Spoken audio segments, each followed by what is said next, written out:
Okay, so episode 5 of House of the Dragon season 2. I think you could summarize this episode in a few ways. I think it's a lot of development and kind of recalibrating the story after a major event like the Battle of Rook's Rest that occurred in episode 4. I think this is one of those episodes that, upon first watch, a lot of fans might, or some fans might, call this a filler episode. And while I guess it would maybe categorize itself that way, I couldn't disagree much more because I think actually filler episodes offer a lot of context for what is actually going on in these stories. And I think episode 5 is no exception to that rule. I think a lot actually occurs here, especially as far as character development. There's definitely some plot elements that definitely change up a little bit there, especially occurring at Harrenhal, as well as at the twins with Jace.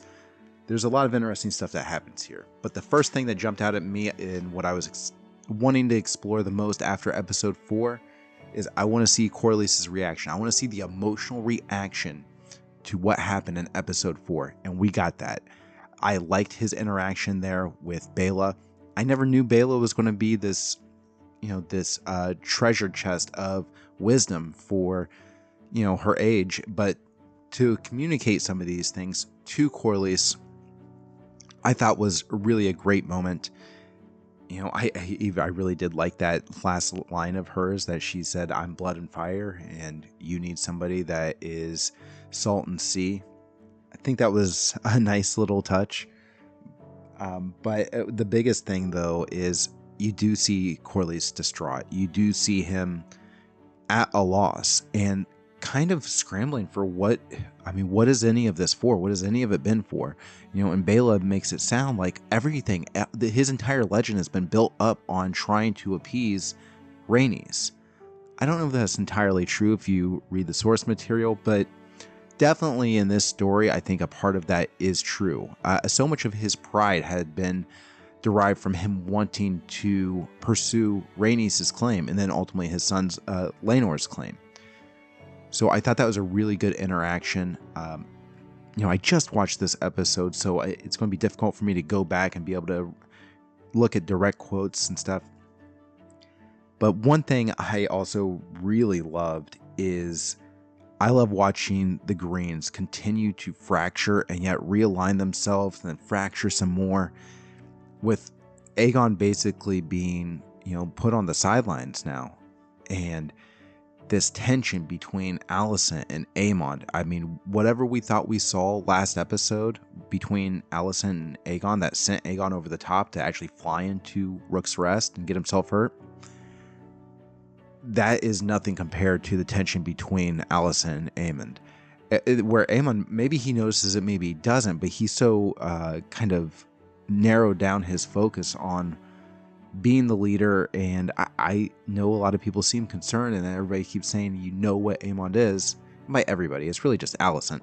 But Daemon in this episode even hints to it too, where he seems to believe that if Aemond One Eye were to rule, everybody seems to really fear this guy, and they should. I mean, he does own the biggest dragon, but I looked at him, that scene, and it kind of muffles out the sound and you really focus on Alicent. That was a great moment. I thought that was my favorite scene, I think, in the entire episode.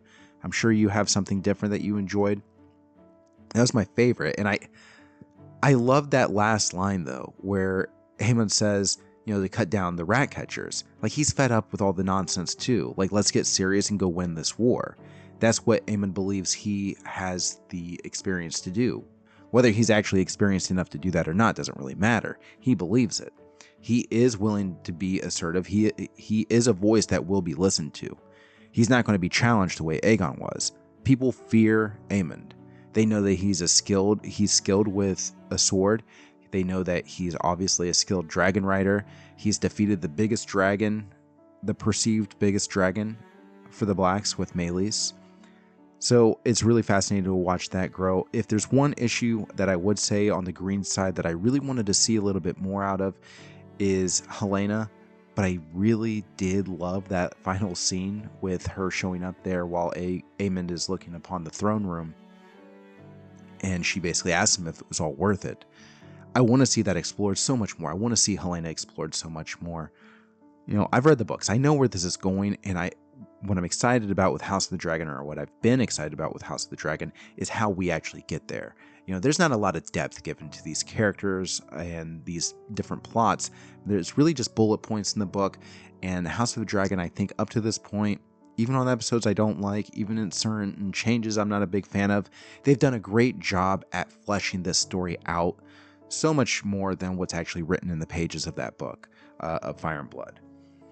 Now, we did get to see the Vale again. Got to be honest, scenery-wise, I love the way it looked. I wish there was a little bit more to be developed there, but they did enough. If we would have lingered there too long, maybe, it wouldn't have felt that great. I think what would have been nice, I would say, is maybe if we would have gotten Jane Eyre introduced maybe a little bit earlier. Something, I'm not sure, something to get a better idea of how she would react to essentially feeling as if Rhaenyra ripped her off and she didn't actually give her the dragon protection that she had asked for, that she agreed to support Rhaenyra's claim, but she needed the support that she asked for, and she feels like she didn't get that. It could have been a little bit more interesting. I didn't hate it, or by any means. I love the way the Vale looks. I'm curious now that we've gotten so many different locations. My favorite is definitely Harrenhal. I think that's the best depiction so far. Not just in House of the Dragon, but I think in Game of Thrones as well. I think Harrenhal, based on what we think Harrenhal is, it exceeds my expectations from what I read in the books. I think they've done a great job of that. I think it really is the best depiction so far. From either show, House of the Dragon or Game of Thrones. But, let me know. Yeah, I'm sure there's dissenting opinions, so please let me know what you guys think. You can put it down there in the comment section. I do like seeing that what we kind of parallel what we saw with Alicent being questioned. Essentially, she's being denied the opportunity to be regent strictly based on her gender. And what's fascinating is that she kind of helped oppress Rhaenyra's claim, and absolutely with propaganda and using Aegon as, Aegon, he's got the Conqueror's name, he's got the Conqueror's crown, he's got the Conqueror's sword, So using sexism basically to fuel Aegon's claim and oppress Rhaenyra's, now she's kind of getting a taste of that too when she was essentially outvoted almost unanimously. It looks like, I know Orwell thought that Alicent would be a good choice, but ultimately they chose Aemond, and it's interesting to see Alicent experience that. And it's also interesting to see that while nobody wants Alicent as a ruler, they all seem quite intimidated. I don't know if you guys noticed this, but nobody really looks directly at her except Larys. Larys is the only one. Immediately, I looked right at her. No problem. But everybody else, especially Criston Cole, such a sheepish, cowardice, can't make eye contact with her. And even when they get, when the rat catcher is being cut down, Alicent's out there and she confronts Criston Cole. Again, like something's changing with him. And I hope they do something more to develop that character a little bit more I think they're giving him more depth. I don't know if he's necessarily sympathetic to anybody yet. I know the fans do not like this character. I get that, but they just keep giving him a little bit more. As long as he's interesting, you don't have to like him, but he is interesting. And this way, I think a lot of people view Aemond. Maybe people don't like him, but he's definitely an interesting character to continue watching.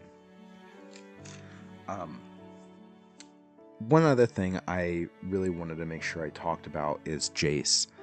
I think Jace kind of coming into his own, not just as a character and getting to know this person, but we're starting to get some additional plots that are really focused on some of his decisions. Him going to the twins, I think, is very substantial. I did like to see that, and whether he did it with or without Rhaenyra's permission, he took that moment and said, I need to do something. And it kind of reflects a lot of what we're seeing with Rhaenyra too, where she feels like she's not doing anything. I mentioned Alicent, the oppression that Alicent feels she's experiencing, or the doubt that people may have in Alicent. that's exactly what Rhaenyra is experiencing now. So they don't trust her. They believe that she's too gentle. And frankly, up to this point, she has been rather gentle. She's going up against dragon riding Targaryens, male Targaryens, who just are a lot more reckless than she's been. She is not nearly as calculating. So it's interesting to see that. One thing I do want to point out, though, speaking of some of these female characters, I feel like Rhaenys has been failed. And I want to talk about that in a separate video, but I feel like that character is we're starting to see where her significance on other characters, primarily Corlys, but then we also see it with Bela, and now with Rhaenyra, where the things that she says and the things that she does are not congruent, and the biggest issue is going to go back to episode 9 of season 1. I thought when they dragged Meleys's head through by the small folk, they acted very similar to the way they did in the book. Nobody in the book, I don't believe they actually called it this black omen, but it was a similar tone or a similar response from the small folk. My issue is that I thought they were going to play off of that. I thought they were going to play off of the dragons. The dragons are what are oppressing us. When the dragon bursts up through the floor of the dragon pit, when we've all been invited there to anoint this king, and then one of the dragons kills, hundreds of us, I thought that was going to be a moment that they really leaned into, because if not, why did they do it? Why did they do it? For spectacle? It raises too many questions, and it creates a huge inconsistency with the character Rhaenys. So for her having a significant impact on these other characters like Bela, ultimately with Rhaena as well, but with Rhaenyra and Corlys, this character not being consistent with what she says and what she ultimately did, it creates an issue, I think, overall for this show, that it doesn't ruin the story, it doesn't ruin the show for me, it doesn't mean the show isn't great, but it is a big issue, and it's one of those things that I'm not going to be able to forget that moment in episode 9 of season 1, and whenever they reference Rhaenys' character, what her values were, it's going to be really difficult to forget that ever happened, and if they're not going to do anything more interesting with it, and with her character being dead, I don't know how they're going to repair that or to kind of justify that moment. So that's that. I think a big thing, though, we do got to talk about Harrenhal. We do have to talk about Daemon. Speaking of Meleys being dragged through the street, Daemon has a vision of his mother, Alyssa Targaryen. Now, Alyssa Targaryen is the original dragon rider of Meleys. What I loved about Meleys, too, is that that was the first dragon that Viserys and Daemon ever flew on, right? Alyssa took Daemon and Viserys on their first flight on Meleys. So I do like that small world after all stuff. It's not significant in the show, and for all I know, they'll change things around, and maybe they don't have Alyssa as the dragon rider for Meleys before Rhaenys. Who knows? But that was a really weird showing Daemon with some clear mommy issues, obviously. Really messed up scene there. I'm not going to describe what happened. You guys watched it. You guys all know what happened. Really odd moment for Daemon. And I guess if I were to be critical of anything happening at Harrenhal, I think that's been the most consistent thing that's been well done over the last few episodes is Harrenhal with Daemon.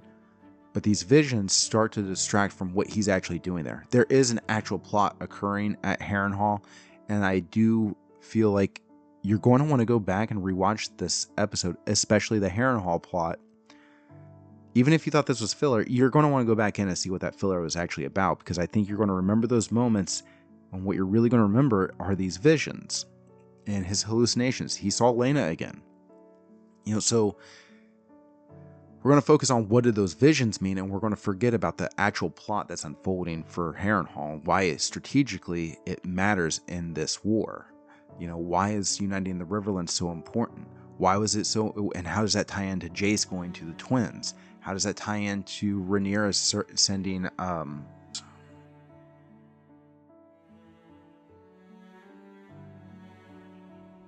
sending Sir Alfred to sending him to the Riverlands and sending him to Harrenhal to meet with Daemon.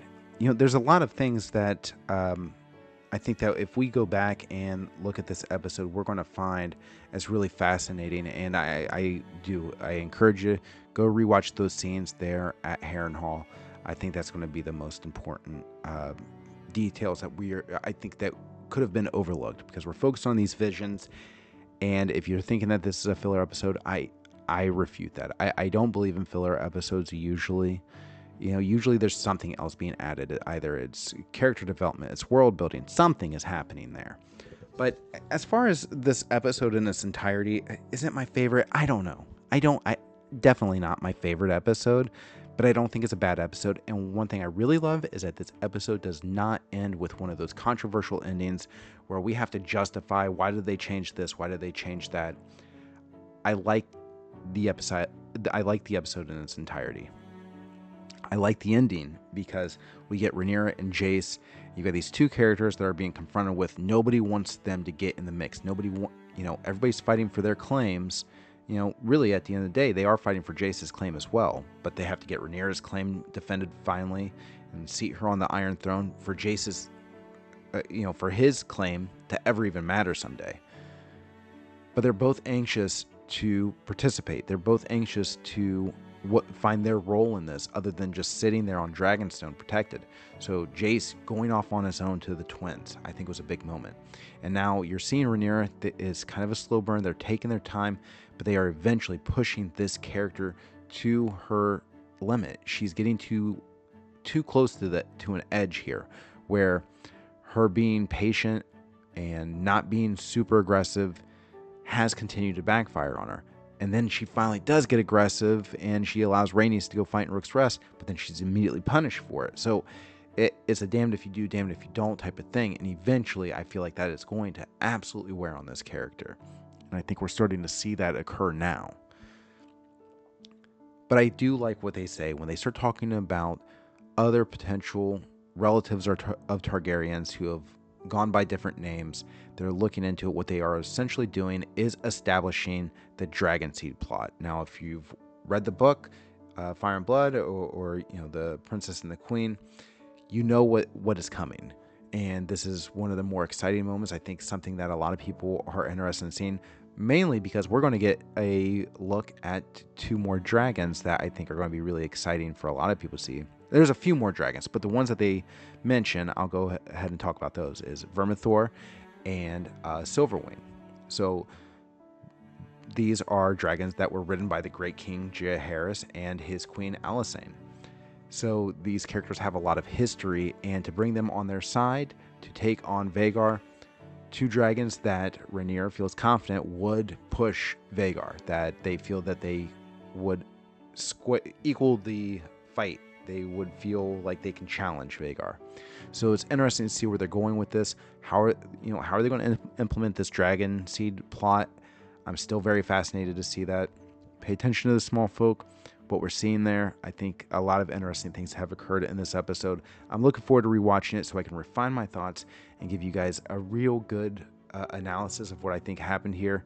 I think this was a good episode. I think some people are going to look at it as filler, but I might be wrong. I was just texting with a friend, and I don't think he got that impression at all. He thought it was a good episode. I'm curious to see what you guys think. Let me know in the comments section. And for more House of the Dragon Season 2 content, I'm going to go ahead and put the playlist right here that you can go ahead and click now.